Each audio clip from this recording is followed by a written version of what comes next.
By Chance, Chapter 3. Victoria hurried off the plane in hopes that she would get a better view of the guy's face to see if she knew him. He was only a few seats ahead of her, but once she made it into the lobby, she couldn't see the jacket or the person anywhere. Atlanta Airport is one of the busiest airports in the country. The guy could have been getting on a connecting flight. There's no time for this, she thought, and went to get her luggage. Phone call after phone call, rejection after rejection. There were no extended stay rooms available. She started calling nearby cities and finally found a room pretty far from the major city. That could be a good thing. What a great start, she thought. The drive from Atlanta was an hour and a half, but she finally made it to the extended stay. It was now 3 in the afternoon, so she decided to explore her surroundings and possibly find a place to get some lunch. While out on her walk, she realized that she was in the perfect area. There were plenty of places to eat, 2 grocery stores, and even a few small retail shops. This is perfect, she thought, as she headed into a small sandwich shop to order her food to go. She got her food and headed back to her room. After enjoying a well-needed meal, she laid on the bed and declared, "Tomorrow, I will start looking for a job." An alarm sounded off. It was her phone. Victoria had slept soundly through the night, and it was now 6 in the morning. Time to get ready for the day. She tried to keep her morning routine as close to normal as possible. Self-care is the best care. Oh, that reminds me. I need to get a new therapist while I'm here, she said aloud. After her shower, she ironed out a pair of khaki pants and a blue and white blouse that would match perfectly with her black loafers. Comfortable but professional. She was determined to get a job within 2 weeks. Setting small goals is how she would stay on track of what is priority to keep moving forward. In a perfect world, things would have gone according to plans, but that wasn't her case. It was now in the middle of week 4, and she still hadn't received any callbacks concerning a job. Laying in her bed, she decided she wouldn't go job seeking today.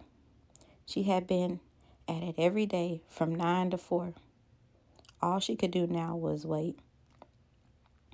Relieved that she had put aside enough money for expenses and a deposit for an apartment, she laid in the bed to rest. Then suddenly, a phone call came in. Victoria jumped up, grabbed her cell phone, and quickly answered. "Hello, is this Miss Victoria Waiters?" The caller asked. "Hello, yes, this is her," replied Victoria. "Oh, wonderful. My name is Maxine Thornton, and I am the owner of the bookstore. I see that you left your information and that you're looking for a job." "Yes, ma'am, I am searching for a job. I'm looking for someone that can work part-time if you're interested. I will be at the bookstore until closing today. Come by and see if you can." "Thank you, Miss Thornton. I definitely will come by," Victoria said. Hanging up the phone. Wow, she thought. What perfect timing. Victoria quickly got dressed and headed to the bookstore to secure herself a job. It took longer than she expected, but she was grateful to have found one. Chapter 4. It has been 6 months since Victoria started working at the bookstore. Not long after she had started working there, she found a beautiful condo for rent. A 2-story with hardwood floors and granite countertops, a beautiful front porch, and a large back deck. It was in the same community that she had become familiar with since leaving her hometown, but it was closer to her job. Because she didn't have a car, she could walk to all the places that she needed to go to, including work. Since she had been in her new city, she was more focused on creating a new normal for herself. She had become close to two of her female coworkers, but had not decided to start back dating. Being single has become meaningful and healing for her. Most times after work, she would go for a run at the community park and then have a beer at the local pub. Even though she was single, she did a lot of cooking at home. This was something that she learned she actually enjoys. Cooking wasn't something that she did often in the past because her ex-boyfriend insisted on eating out most days. They had dated for 3 years, and Victoria felt as though he would soon propose. Thankfully, she got out of the relationship before it got that far. One day after Victoria had gotten off of work, she went along with her normal plans. A 2-mile run at the park, the same path, the same way. But on this day, something was different. She noticed a woman sitting on a park bench. This woman was wearing a jacket with the same initials, SCG, in blue letters. Victoria was so startled that she dropped her phone. The woman with the jacket picked up her phone. "Here you go, miss." The woman smiled at Victoria as she handed her the phone. Thank you," Victoria stammered in shock. She grabbed her phone and continued to walk out of the park entrance.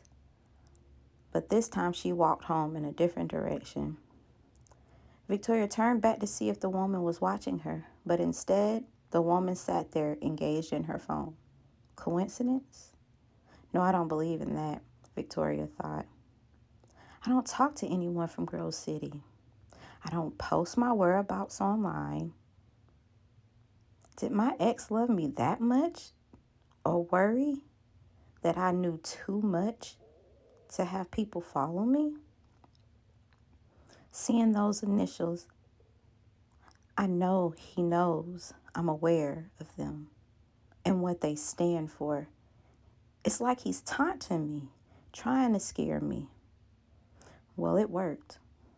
She was spooked. Much worse, there wasn't anyone she could share this with. The next day, Victoria decided to switch up her schedule. Instead of an evening run, she went early in the morning, right before the sun had fully risen. She made sure to do all her shopping in the evening and head straight home.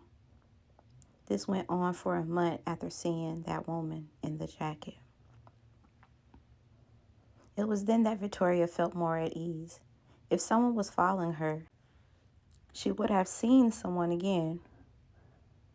But anywhere she went, she saw no one and was beginning to feel as if she was just tripping. It was all in her head. SCG, those initials had two meanings.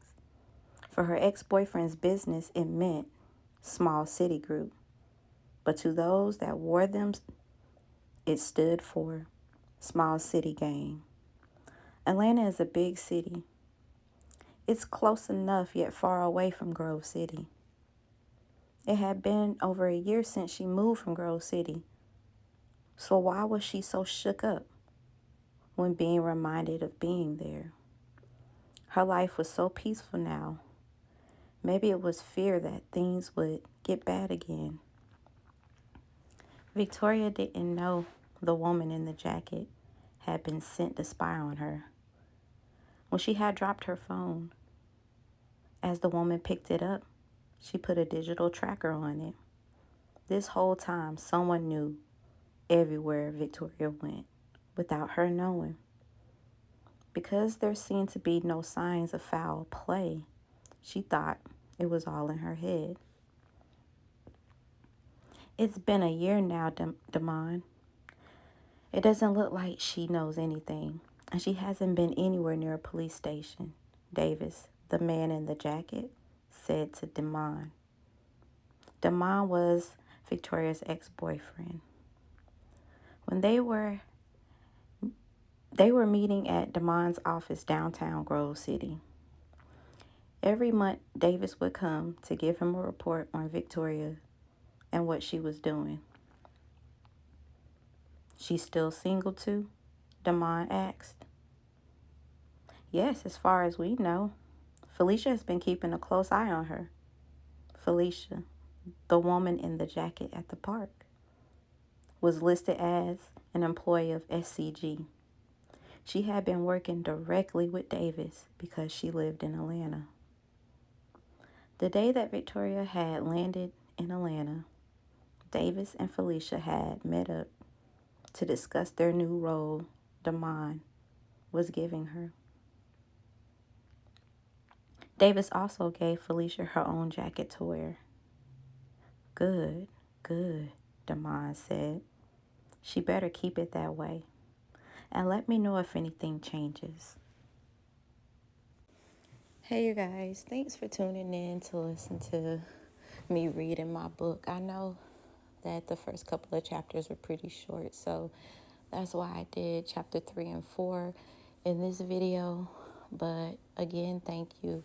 And please, if you can make the time to just leave a thumbs up or a comment on how do you like the story so far. I appreciate y'all. Much love. Peace.